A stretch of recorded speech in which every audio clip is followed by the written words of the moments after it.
Alright, what is going on, guys, and welcome to the third installment of the anchoring series on Infinite Warfare. We're going to go ahead and do Scorch today.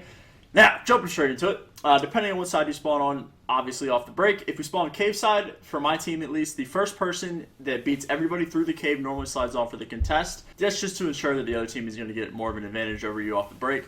And then the other people, like me, if I'm not first, I'll sit on the cave heady here and pre-aim either left side head glitch, which is a pretty easy gunfight. Normally I run an NV4 off the break, so the picks are a little bit easier if they're head glitching that or if they're jumping high with propulsion or something like that. So I'll sit cave heady, try to pick players as I slide on. Most teams do send off the break on the other side someone to contest too, so it's kind of just like a kill horde fight off the start. But if we get those kills, there are a couple things you need to recognize on a middle hill, which just like every other map, a middle hill is all about split spawns. So if we get those initial kills, they're going to spawn original spawn, where like back on the second hard point, like on that little hill, they're going to spawn there.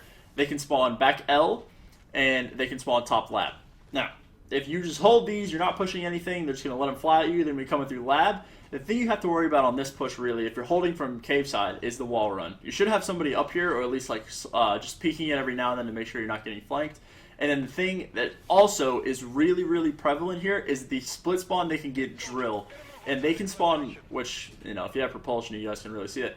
But just for an emphasis, they can spawn like right there, and then they can flank your cave. So if you get those kills really, really fast, they can immediately get that spawn and then flank you from cave off the start. So just bullet points from this side of this hill. If you get the kills really, really quickly, they're going to spawn A, their initial spawn, or B, a drill flank. So you have to be watching that.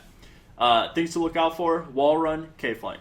So off of the other side, what I do is I come from the right just because coming from bottom lab, I don't really, it's not good. Plus I throw things over here. If you guys didn't know, you can get you can bank nades off this wall. You can throw it over and it bounces off that wall and lands on their contest. So I'll throw an ADMP from this side, and then I like to float peek just to be like see that kid cave heady, or maybe like on the hill head glitch in the top box. Those are pretty easy picks, but normally I'll just play from this side. And then if we keep spawning on this side, it's going to come through bottom lab. I do like to flank the wall run myself. That's why I know teams watch it. So make sure you guys are picking that up. And then off the rotation, if you're spawning in cave side and you lose this hill and you're spawning like deep drill, you guys want to rotate really, really early, because second hill on this map is a money hill. This is the hill that you're going to rack up insane amounts of time on if you play it correctly. And there are a couple different ways to play it, but I'll get into it. So, rotating off of the first hill to the second hill for spawning drill, sometimes you can really just ignore it entirely, actually. So, just go through drill, just ignore the people in the middle of the hill. There might be like one straggler. Your teammates will pick that up if they're behind you. But the ideal break here is to just flood the fuck out of L, really. Unless you know you're spawning top lab, and at that point, your whole team. You just need a coordinated push to break this hill. You guys can't split push because it's way too easy to get a pick, and at that point, your whole push is screwed, and then you spawn the original spawn of the map, cave side, like back on that platform, and then at that point, there's like 30 seconds left. It takes you 20 to get across the map. You lost the hill. So, get a coordinated team push going through any part. Doesn't really matter, L, bottom lab, top lab, whatever. Just make sure you're doing it as a team. So you're coming through L, top lab, bottom lab, whatever. If you get those kills and you hold this hill, you need to worry about your reflake through L, which is a huge, really, really good play, because if you get those kills, they're going to spawn top long most of the time, or they will spawn out drill. So, if you get those kills, watch out for your L pinch, which the person on this heady should be watching, really, because your teammates should have like bottom lab and top lab covered, so you're not going to be able to get shot in the back. And at that point, there are a couple really good spots to watch L. Laying down like right here to watch the high wall run is really good. You know, just the usual crouching behind the box to watch the high wall run, or just watching low and high. Or there's a spot back here. You can like float peek this. You can call it out for your team. There's a couple really good spots. Or you can lay down close, which actually is really good as well. But at that point, you need someone watching above you, because you're kind of going to get screwed here. But this hill's the money hill, guys. Communication is absolutely everything. If you get that first like wave of kills, really that's all you need, because at that point they're going to spawn in Narnia, and then you know it's going to take them 30 seconds to get to the hill for one like 10-second break, really. So it's not even worth it at that point. Bullet points for this hill: breaking it, you need a team push. It doesn't matter where you're pushing. You need a team coordinated push. And then holding, you need to hold L. And the other team's idea is the exact same as yours, really. It needs to be a team push. So if you see one, chances are there's going to be a lot more behind them. Or they'll do like a 3-1 split, and then that pincher try to pick up the kills in the back. But at that point, your teammates should be able to pick it up, because it should have everything covered, really. A couple different good spots on this hill is just the head glitch on the mound right here, and then you shouldn't be able to get shot from L, because your teammates should have it on the box over there. If you're trying to play a hero play, this spot's actually really good as well. Most people don't check this because they're going to think that, you know, you're behind the box over there, behind the pillar or something like that. Laying down close on the door is really good too. behind the pillars in the back. There's a couple really good spots. Rotating to the third hill. Now, if you die off of this hill and you spawn top long, that back room right there is a spawn for that hill. So you have to be careful of that, because if you spawn there with like 25 or 30 seconds left, it's really not even worth pushing. So at that point, you need to worry about your top long, which is the rotation off of old really most of the time. Or if they win that last hill, if they win second hill, they're going to spawn in B room, BS&D, blue, whatever you guys call it. Their rotation is going to be through drill, and they're going to have the killoffs getting scrap, either going to go wall run or through long, or hallway, whatever you guys call that. Like I said in the last couple of videos, callouts are different for every team, so if you guys don't understand what I'm talking about, I'm trying to show you really. The rotation, if you rotate first and say you lost second hill, if you rotate first to this hill, their break is going to be through drill, and they're going to be flooding through the back. So that means your teammates need to be back here, at least calling out if anything. So they just you need to know where they're coming from, so you can focus that from the hill. You want to have someone, even way back here is a good, because teams like to take long routes on this to be able to get those kills. So someone back here on this heady, maybe someone in these deep corners is good. This spot's actually really, really common, so if you sit there, chances are it will be checked. And a spot that I'm kind of reluctant to show you guys, because I don't know if everybody knows about it, you can actually see through this window and shoot through it. So you can kill people on these headies. If you guys can see, I'm shooting through it and hitting the glass. So you can kill people through that window if you guys didn't know that. That's why I don't really sit back here anymore, because it's kind of an easy spot to kill people. I actually look at that window because a lot of the pros know about it, so I can get easy kills just pre-aiming that. So if you're holding, they're going to be coming through the back, coming through middle map. Another really good spot is on top of this rock right here. If you hide yourself from the left, your only issue is your back, but you can hold cave in the cliff push, but like I said, you can't get shot in the back, so be a little bit careful of that. And then if you're holding, they're going to be coming top long. If you get those kills out of drill, they're going to spawn in lab and second hardpoint. So they're going to be coming through long, wall runs, and middle map. Really good spots is somebody push out on the balcony, maybe low, watching the wall run, or re-peeking middle, something like that. Don't be afraid to get too aggressive on this hill, guys. Only if you know they're not in the back, though. Don't get aggressive if there's somebody in the back, or you think there might be somebody in the back, because at that point, if you push too far, you die, then you spawn out, you lose the hill. Communication is everything, as always in hardpoint. Just call out what you guys don't see, because then that tells your teammates they could be where they are looking. So top long is really, really prevalent after you get the initial break kills if they're coming through the back. And then the rotation to this hill. Now, drill hill is, which I'm sure you guys don't even know what drill is at this point. If you guys are completely lost and don't know what drill is this building, by the way. Yeah, drill control room. So if you guys had no idea what drill was until this point, that's what this building is right here. I'm sorry for that. But this hill is really, really similar to the first hill. Split spawns are huge. The prevalent spawns for this are back elbow, back L, whatever you guys call it, the thing to get to second hard point, basically, and cliff. So if you're breaking through one side, you know where they're going to be. That one person behind you maybe getting scrapped should hold the pinch. And then as your team starts to push through, they're going to be in either of these rooms. That's the main place for this hill, really. And then the contest is actually a really good spot on this hill, because it's really easy to stay down as long as your teammates are watching over you properly. Maybe able to shoulder peek the rooms, maybe push up a little bit, get on their side, actually. And this hill, just like middle hill, is all about split. Your team's communication needs to be on point.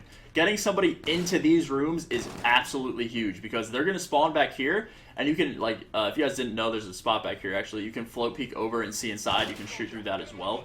And, just little cheeky spots if you guys didn't know about it. But getting somebody in these rooms is absolutely massive, because they're going to be spawning basically right next to you. And, they might not know you're in here. So that's an easy two-piece in the back. Or maybe if they run past you, again, easy two-piece in the back. You have to be worried about can't come through middle here. So your team needs to, you need to call out that they could cheat the rotation. And you can't really see that if you're playing a close corner in here, and you can't see that really. So somebody in the hill needs to pick that up. And it's really the same thing for the other side as well. Having somebody in drill, maybe pushed out back drill, just holding your lines of sight. There's a couple good headies to watch. So you can call the cross from right here. You can shoulder peek the back. And there's some couple headies over here you guys can look on too. There are a couple good spots. There are a couple spots on the hill that you can maybe just shoulder peek for information. But like I said, this hill is all about split spawns. So you guys need to be worried about that. Communicate to your team where they are. Maybe you don't see somebody. If you're missing one, call it. They could be on the pinch, something like that. And then really contesting on this hill is good. You can play it from the hill, but pushing out I think is a better play, because say that your whole team spawns cliff, right? You have somebody on the hill, they're on the hill, and you get that one kill. You push up, you need to get B room control, because they're going to spawn back L still. And then there's going to be someone coming through middle map, maybe in connector, which is that over there. It's just it's like that tug of war concept I brought up in Breakout, if you guys remember that. Just if you push far enough, they're going to spawn behind you, and it's just the first team to push the team out basically wins the hill. Because, okay, the other scenario, say we're spawning this side, right? we're spawning back L trying to break through B room, okay? There's like 70% of the time there's somebody on this heady, maybe on the box heady right there, someone pushed up on the wall runs, maybe like coming through pinch middle, which I know I'm kind of backtracking a little bit. Pinching middle after you're getting scrap is actually a really, really good play. I highly suggest you guys do that. Maybe take a long route through lab to catch them off guard, shoot them all in the back, flip them out, and then they spawn cave, or cliff. Which I think the cliff spawn is a little less advantageous. I like the blue spawns, only if you're pushed up though. But I'm just going to go through this one more time for you guys, go through all of the hills like I usually do. Hill number 1, split spawns are absolutely massive. After you get the initial wave of kills, they can spawn drill, which is that room over there, like I mentioned earlier. You have to worry about your cave pinch, you have to worry about bottom lab, and you have to worry about back L. Those are the main spawns, and then they can spawn up top as well. That spawn's actually a lot less prevalent than it used to be. Most of the time, the teams are be coming through cave, and then they can take a long route to go through up top as well. So, if you have somebody up here to watch wall run, things like that, hold your pinches, as always on first hill. Rotating to second hill, this is the money hill, guys. Pause, like, rewind the video, watch everything I said about this. Okay, so bullet points for this hill, really. Number 1, team pushes, guys. From anywhere, it doesn't matter. L, bottom lab, top lab, it really doesn't matter. Just do it as a team. I'm telling you guys right now, as long as whatever you guys do as a team, it is a better play than split pushing. You get the control of this hill. L is absolutely huge. That's basically every team's chance to break. People rarely try to break through like 4 bottom lab or 4 top lab or something like that. Probably send 3 here and then 1 to pinch through lab. But you need to hold L. And then bullet points for third hill. Rotating around drill. If you hold scrap, you have to team push through the back. Back spawns are huge on this. If you're holding this, you have to worry about the other team's team push through the back. If you win that, they're going to spawn out in the second hill, so you need to worry about long, you need to worry about middle, you need to worry about wall run. Also be wary, one might take a long route again through the back. There are a couple good spots I showed you guys through the window earlier. You have to worry about your bottom, because bottom is actually a huge break point on this hill as well. Most teams don't really look at that or don't communicate. I know we were scrimming yesterday, and it got left open and ended up breaking like an entire hill for us against Octane Gaming, if any of you guys saw that. Guys, remember to communicate even if you don't see anything, okay? Like, say you're holding the back, right? Say you don't see anything. At that point, that tells your team that they're going to be coming through wall run, long, middle map, something like that. And then they need to be a little bit more safe because, you don't see anybody. So that means there's a higher chance of one of them coming through their lines of sight. So, bullet points for this hill. Rotate early, I think. It's a really good play to come through top long, maybe to push those spawns back. And then team pushes through the back to break the spawns for initial. And then bullet points while you're holding, make sure you guys are holding bottom. Call out where they aren't, because that's a concept that you can apply to every map, every scenario that I've ever done in this series, guys. You need to do that as well. If you don't, make sure you put that as a part of your game. I do it, and it tells my team a lot of information. Bullet points for last hill now. It's more of a tug-of-war concept, like I mentioned in Breakout. If you're coming from one side, you want to try to get into control of the other team's rooms. So if you're coming through cliff side, drill side, you want to get into blue, they're just spawning L, and then be like cheating through middle map, but that's somebody else's job to watch, really. And then if you're coming through blue, get into drill, push up drill, spawn trap them cliff. It's the same concept for both sides. All right, thank you guys for watching. I'm going to go ahead and wrap it up with Throwback coming up as the last anchoring video for Infinite Warfare. If you guys have any questions, be sure to let me know. I saw an interesting concept for a video on Reddit, actually. It was spawns, but it was like way more in-depth, so I'll try to do that for you guys as well, because I think that would be a really good video. If you guys are just getting into competitive Call of Duty and you don't really know like how spawns work, or like if you push one thing, how it influences spawns on the other side of the map, things like that, I'm sure I could give you guys some insight from my perspective, and I think you all would enjoy that. So thank you guys for watching. I'm going to go ahead and finish out Throwback, and then I might do that series. So thank you guys for watching. Have a good rest of your day.